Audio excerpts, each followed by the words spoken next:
Production of Kansas City Week in Review is made possible through the generous support of Dave and Jamie Cummings, Smithfield Foods, Haas and Wilkerson Insurance, and by viewers like you. Thank you. Is it really plausible, the new push to move KCI to Kansas? Do guns and hospitals mix? The big debate over KU Med. While President Trump this week outlines plans to lower and streamline taxes, lawmakers in Kansas vote to substantially increase income taxes on almost everyone. Plus, we have a tale of two town halls and another big Kansas City event heading to Kansas. Hello, I'm Nick Haynes, and welcome to the program that connects the dots on the news of the week in this place we call home. He dissects the news on KCMO Talk Radio. He dissects the week's headlines for us this half hour, Mike Ferguson. From the world of television news, investigative reporter Stacey Cameron. From the pages of the Kansas City Star, Dave Helling. And from The Pitch, contributing writer Barbara Shelley.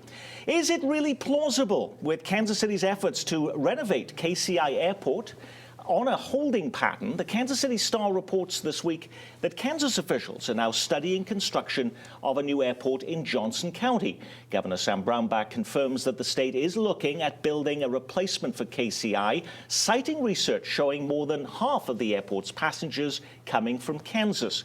Opponents of a new single terminal plan for KCI quickly dubbed the story fake news, claiming it's a deliberate effort to scare the public into moving forward with a $1 billion construction project. Dave Helling, on our Year in Review show, when Steve Rose, your fellow columnist at the Star, suggested that Kansas was looking at constructing an airport on the Johnson County side, you said you were going to get him the board game clue. It was never going to happen. Yeah. Is there more credibility to the story today? Well, it's never going to happen because it's so enormously difficult. Now, I've talked to some people this week who say, look, there is a more than zero chance that they'll build something in Kansas, but maybe 1 or 2% at the most, in part because Southwest Airlines is a little frustrated at the problems in Kansas City. And if Kansas City defaults politically, they will look for some alternative. But Nick, the hurdles to building in Kansas an airport are enormous. The cost, the waste, the planning, the environmental implications, the technical implications. It's 20 years before they could build something in Kansas. Well, let's talk not about a median answer. On the actual factors here of why would Kansas actually want to build an airport, though? What would be attractive to them about that? Well, one of it is the tens of thousands of jobs that it would cross over the state line and bring to Kansas. You look at that right there, and then you also see for taxpayers and people who drive up there to use that airport, you've got 50%, maybe over 50% of the population that uses that airport living in Johnson County. So there's a clear indication that it has some interest. But I look at this as akin to a professional sports team using another city to try to get a better offer. Think of the Oakland Raiders using Las Vegas or San Antonio. This may just be a head fake to get it back on the agenda, and I think it is. It's almost like a 10-month early Christmas present for Sly James and the Kansas City Council to get this discussion moving again, possibly in the fall in a new initiative. Barbara. Well, I agree with Dave about the hurdles, but and kudos to the Star for breaking the story. It did say, they'd gone so far as getting people to sign some non-disclosure clauses and things like that. I mean, I think these talks have been going on for quite a while. Let's also not forget that the costs would be largely fielded by the airlines and possibly the federal government. So I'm sure that's attractive to Sam Brownback to at least talk about it.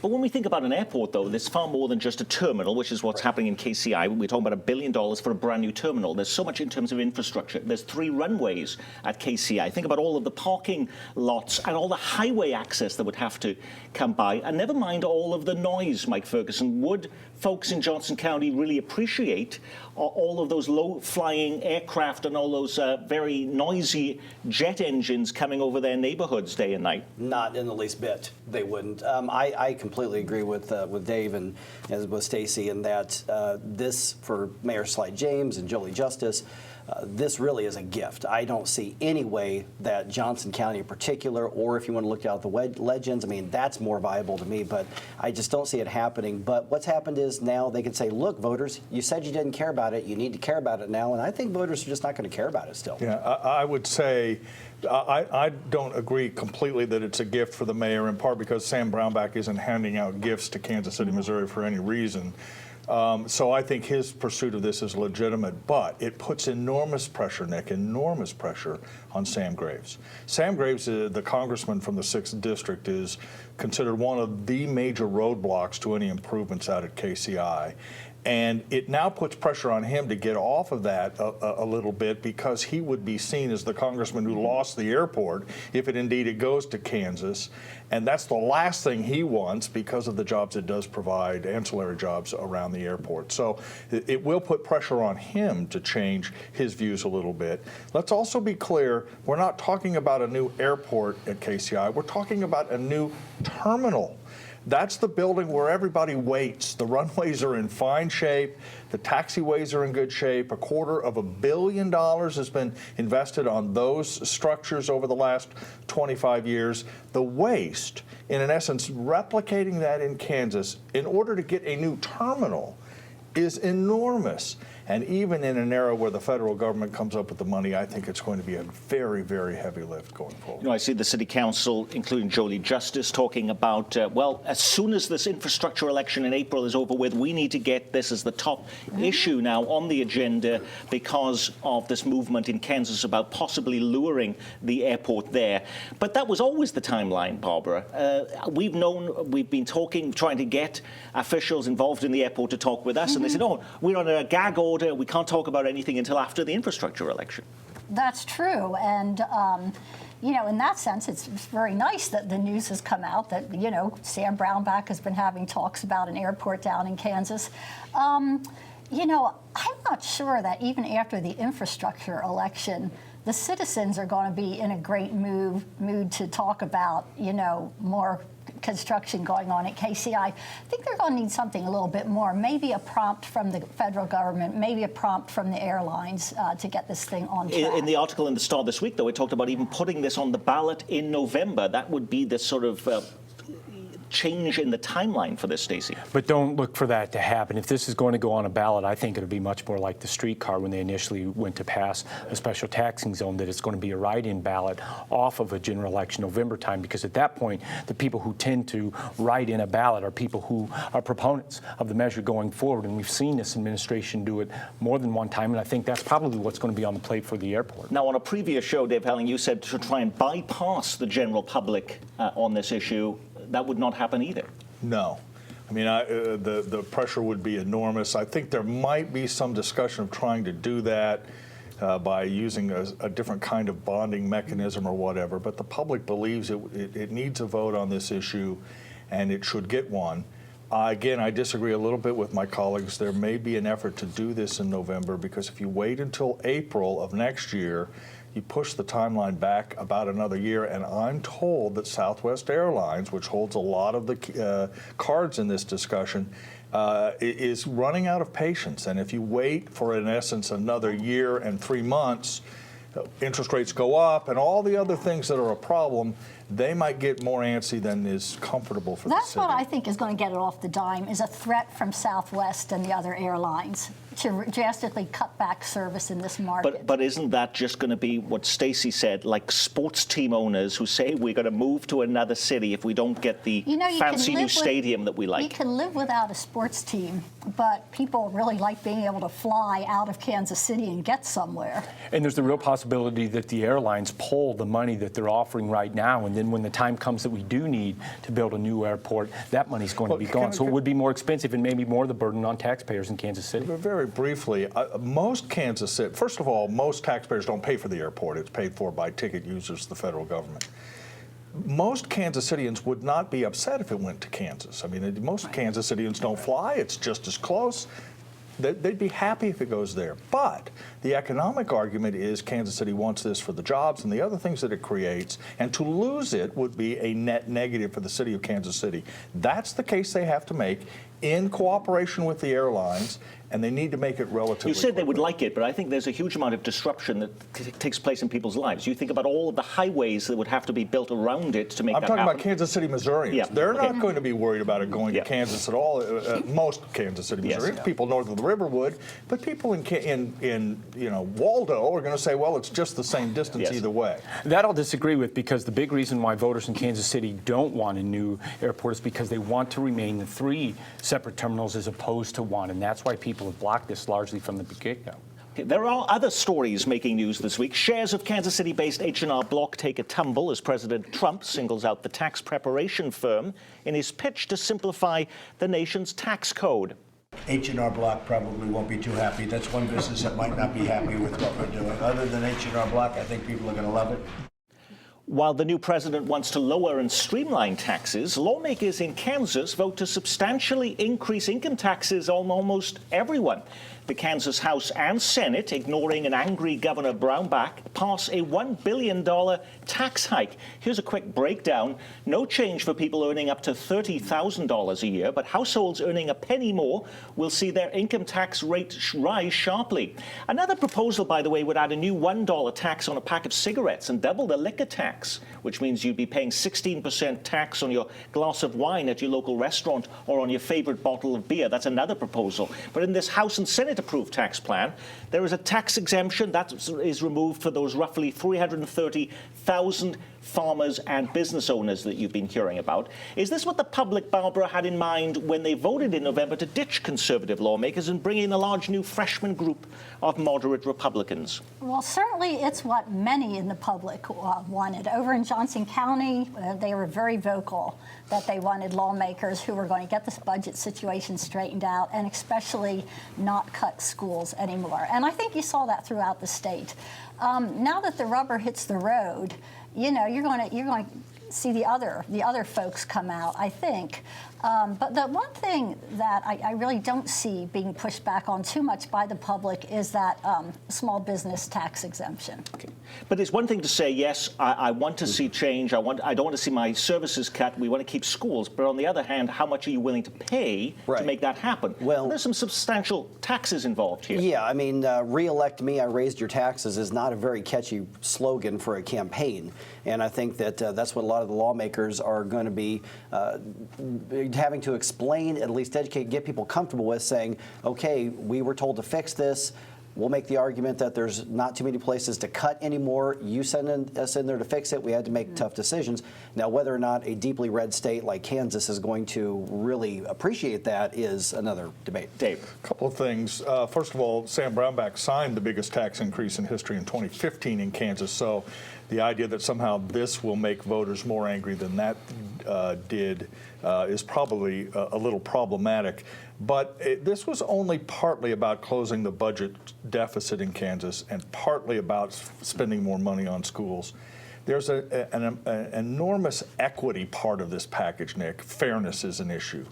I think a lot of Kansans thought that adding to the sales tax, particularly on food, was unfair to the poor. And so this package, which adds a third bracket, increases taxes in sort of that middle range and gets rid of the LLC exemption, are all aimed at wealthier Kansans. And I think that's one of the arguments you'll hear a lot. This rebalances the tax structure in the state of Kansas. It isn't just about raising more money.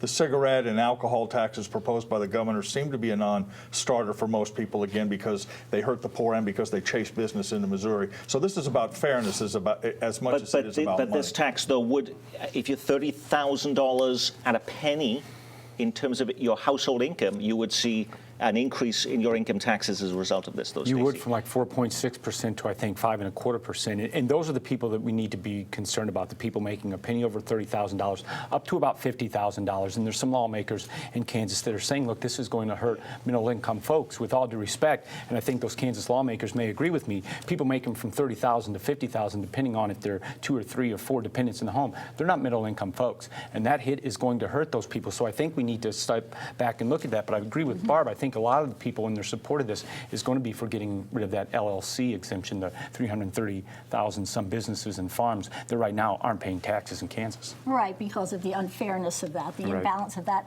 You know, ideally, either now or maybe down the road, they would talk about reducing the sales tax, or at least the sales tax on groceries, along with this bump in the income tax. I think that would politically help a lot. And that's important to keep in mind, because this package, which passed the Senate Friday morning, passed the House this week, is not the final package. The governor has said he'll veto it. They don't have a veto-proof majority in either house, so this is really the first bid. But it's an enormously important step, because it shows the votes are there to raise taxes. It shows the votes are there to rebalance taxes, and if the governor has anybody around him with any intelligence, he'll understand. It's really kind of stunning. Right now, you have over half the legislature on board with raising income taxes. It's amazing. Last week, while we were broadcasting our education special, 2 town halls were getting underway. Around 1,000 people attending a raucous immigration forum convened by Congressman Emanuel Cleaver downtown. It was the subject of frequent disruptions. Then across town, Mayor Sly James hosting the first infrastructure election town hall with a slimmer gathering of between 60 and 100 people in attendance. Barbara Shelley, you were at the infrastructure meeting. Did we learn anything from the attendance about how pumped up people are about potholes, water pipes, and sidewalks? Well, I thought for the subject, it was kind of a, you know, an okay turnout. Couple things about it. I was struck with how animated Mayor James was. He appears to be going into this campaign in fighting form here. There was some, I guess, what Mayor Kay Barnes used to call naysayers in the crowd, questioning the city's math and everything. But by and large, people were there for information. They seem to like the streets and sidewalk idea. There seemed to be an understanding that Kansas City really does need to do something about infrastructure. Well, but clearly, though, the infrastructure election is a huge amount of money involved in this, and there's been concern about the enthusiasm of the public in this vote. We can see that there's a lot of interest in the immigration issue. It's bringing tons of people to rallies all across our metro, including a Day Without Immigrants this week, a huge rally on that again this week. But yet, on the infrastructure election, the fact that we don't have big numbers bothering to even turn up to information meetings, does that suggest a softness in people's interest in this we issue? are about 7 weeks away from the election, Nick, and I think that will pick up a little bit as we get closer to the election. But it is a hurdle for supporters, because you need 57% of the vote to pass all 3 of these questions, or any one of them. And so they'll need to gin up enthusiasm. I'm told that they're particularly worried about the piece involving the new animal shelter and some buildings. People seem particularly upset with that. But any tax increase is tough to sell, and particularly property tax increases, it's going to be an uphill fight. It's also tough to sell after we've just approved a bunch of tax increases in the last election cycle, and we are talking about $800 million. I suspect voters have made up their mind one way or the other already right now. But if we look at the numbers, and people need to step back and realize this isn't an egregious amount of money. We're looking at folks are probably going to be paying, easily less than $100 a year increase in what their property tax is going to be. I think it's significantly lower than that. So while it's raising a good deal of money, which, look, is needed in deferred maintenance, almost $1 billion behind, not in building new infrastructure, just taking care of and fixing what we already have. This has been an issue going back nearly a decade in Kansas City. It seems right now early polling shows that all 3 initiatives are getting favorable reviews, will probably hit, although it's close, to the 57% needed that Dave mentioned. But this is something that's long overdue, and I think a lot of people in Kansas City are finally realizing, look, we got to pay for this while costs are somewhat reasonably low. More than 6 months have passed since Caleb Schwab was killed at the Schlitterbahn Water Park in Kansas City, Kansas. Now the boy's parents are speaking out for the first time in a national interview on ABC News. Now, for the first time, Scott and Michelle Schwab recount that tortured Sunday. There was a gentleman who wouldn't allow me to come close enough to see what was going on. And he just kept saying, no, trust me, you don't want to go any further. I said, I just need to hear you say it. Is my son dead? And he just shook his head. And I said, I need to hear it from you. Is he dead? He says, yes, your son is dead. They just put us on a golf cart, dropped us in our van and said, sorry you lost your son. It was surreal. I don't even hardly remember driving home. The ride is now permanently closed. In the weeks after 10-year-old Caleb Schwab died, public officials promised a full investigation as well as a review of the rules and regulations surrounding amusement park rides. What happened to that? Well, there are two parts to that. The investigation continues. There are private lawsuits going forward. The results of the specifics of the accident remain unclear to the public, which we wrote this week is not a good thing. We need to, with privacy rights respected, we need to know what happened out there. The other part, Nick, is the promised review of regulations at the state level and the federal level. We're still waiting for that. Now, we're told that Representative Schwab will carry whatever bill happens in Topeka, and they're sort of waiting for him to decide what he wants to do. And there is some push in Kansas to increase inspections of these rides. But the bigger problem is no one reviewing the design of rides like this before they're installed. It's kind of a back of an envelope. Maybe we could do this, maybe we couldn't. There's no regulatory oversight of how you put these rides together. That, we argued this week in an editorial, should be a federal responsibility, and that, too, has not taken place. Mayor Mark Holland of Wyandotte County was quoted in the Kansas City Star this week saying, well, we are not going to impose any new regulations because that would take the liability away from the water park and onto the community. Right, which is silly. Okay, so I wanted to ask Stacey, who is also an attorney, but I mean... Don't hold that against me. But local governments routinely do impose regulations on other businesses, whether it be Airbnb, as we see in Kansas City, Missouri this week, liquor stores and other industries. They don't say, we're not going to impose regulations because that would then take away the liability on that business and onto the community. Yeah, and I don't believe that's a legal starter at all. Dave said it right there. It's pretty much a ridiculous way to pass the buck on. It's simply, I think he would have been more honest and forthright if he said, look, we just simply don't have the resources to do it, and it should be left to the state and the federal government. Right now in Kansas, fixed amusement rides like that, a water slide there, or any of the other amusement rides that we have, are essentially the water parks and the amusement parks self-inspect annually once a year. Qualified inspectors that a nonprofit group, qualifies. And so it's like letting, the hen watch the chicken house there in this sense. So Dave's right. I mean, there does need to be greater federal oversight. There needs to be greater inspections on the state level, because the fear is something like this tragedy could happen again. A big debate in Topeka this week over whether to grant an exemption to the KU hospital from a new law allowing concealed weapons on college campuses.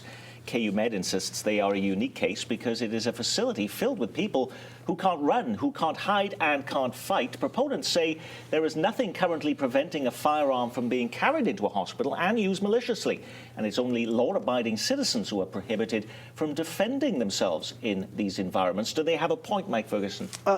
Yeah, I think so. I mean, you look at many of the mass shootings across the country, and they happen in so-called gun-free zones, like college campuses and things. So, yeah, I mean, the requirement of, for instance, the security measures, those are feasible.